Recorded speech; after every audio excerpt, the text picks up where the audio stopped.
Hello, this is Mr. Blake, and I am making some of my videos for folks that are going through RTI and having to retake the Human Geography Pre-AP World Geography test. This is the first of these video segments. I'm going to try to keep them short, sweet, and to the point so you can watch them to help you review for the retest. This section is going to be about belts and regions, and I'm really going to just kind of distill it down to 4 belts that if you can kind of remember what these are and what they do, it should help you get through this thing. First belt I'm going to talk about is the Rust Belt. And anytime we're talking about the belts, what we're talking about is a region of the United States that often has some sort of economic or cultural connection to the area, that there's something that identifies it like that. In this first one, the Rust Belt, you got to look at the word rust and figure out, well, why would they call it the Rust Belt? And what I want you to think about is rusty buildings and rusty machinery and just things falling apart and rusting. And what we're talking about is the area around the Great Lakes. So think about like Wisconsin, Illinois, Michigan, Ohio, Indiana, Pennsylvania, places like that. And this was our big industrial core for 100 years. This is where the Industrial Revolution really took off in the United States. And for many, many years, that's where we manufactured stuff not only for us, but for the world. But beginning in the 1970s and on up today, a lot of those industries have moved elsewhere. Some of them moved to the Sun Belt in the United States because people figured out that the land was cheaper and you could produce goods year round without snow because it doesn't generally snow much in Texas and California and stuff. And the other part is that a lot of the jobs in the factories went overseas, that we started manufacturing stuff in Japan and South Korea and China in particular. So those factories back in Ohio and Michigan started closing down, and hence why they start calling it the Rust Belt, because all those buildings, those big metal factory buildings, were shut down and no longer used. And you have to think about what would happen to a group of people that live in a place like that. Would you just stay? And many of them didn't. Many of them moved to the Sun Belt states like Georgia or Texas or California because that's where work was. And so there's a migration of people out of the Rust Belt states into the Sun Belt states. And we still see that going on to this day, that there is that kind of migration still. Next group that I'm going to talk about is the Corn Belt, which should probably make it kind of simple for you to remember because corn is an agricultural product, right?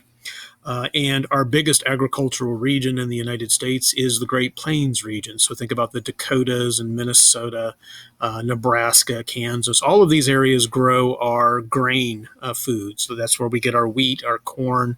This is where we grow soybeans now. But it's the big agricultural region of the United States. And so when you look at the Corn Belt, this is an area that is going to have a far less dense population than the Rust Belt even.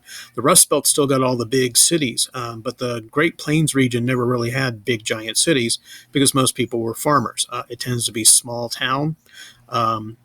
It tends to be a much sparser population because people are spread out because, again, they're farming. Most of the land is used for agriculture. And that's going to make them a little different culturally as well from the Rust Belt. The Rust Belt tends to be much more urban. It tends to have a younger population as well. And it tends to be very ethnically diverse. Whereas the Corn Belt tends to, again, be smaller population, small town America. It doesn't tend to be as ethnically diverse as, let's say, the East Coast of the United States. And again, they're very focused on agricultural stuff. Next group is the Bible Belt, sometimes referred to as the South, which is another region that we sometimes use. The Bible Belt is a cultural area. And the reason why it gets kind of set aside is culturally it tends to be much more socially conservative than the rest of the United States. And the cause of that is probably the type of religion that is practiced in this part of the country, the southern states. Say from about Texas on back to North Carolina, Virginia, Florida, that area. It's the type of churches that you tend to have. These tend to be what we would refer to as Protestant churches.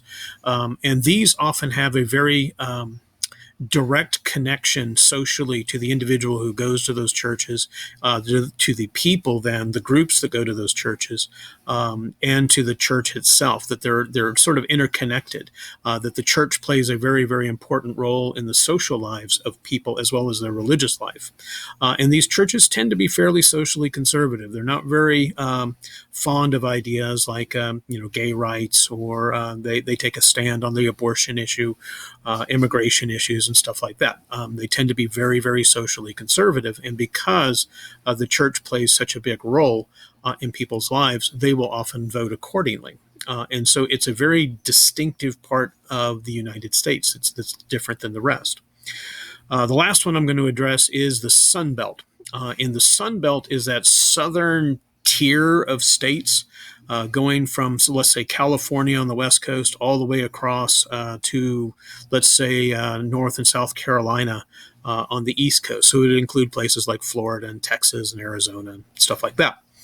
Now, these states, as you can kind of guess from their name, tend to be a little warmer than the rest of the country. They don't tend to have as much snowfall, if they have snowfall at all.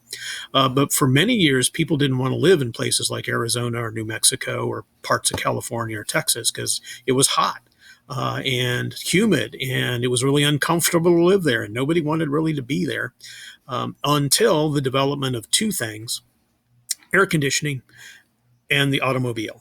And especially once we build the interstate highway system, it becomes much easier for people to move around in the United States. And with that air conditioning invented, that means that places like Houston and Miami and Phoenix and Los Angeles can be nice places to live. You're no longer going to sweat to death trying to live there. And so a lot of people, especially from the Rust Belt states, began to move down to the Sun Belt because that's where the jobs were, and that you could live in such a place with, again, not sweating to death anymore. And so a lot of businesses also relocated down here to the Sun Belt, again, because we have few, if any, snow days. So you don't have to close your factories down here, at least for snow anyway. Hurricanes might be a whole different issue. But so you can pretty much operate your factories 24/7 down here if you want. And that is one of the reasons why the Sun Belt is one of the, or usually the fastest growing states that you still see in the United States, even to this day. Their populations are increasing while some of the other areas are decreasing as people continue to move down here to the Sun Belt states. And this concludes my video on regions and belts, and I hope it is useful, and I hope you do well on the test.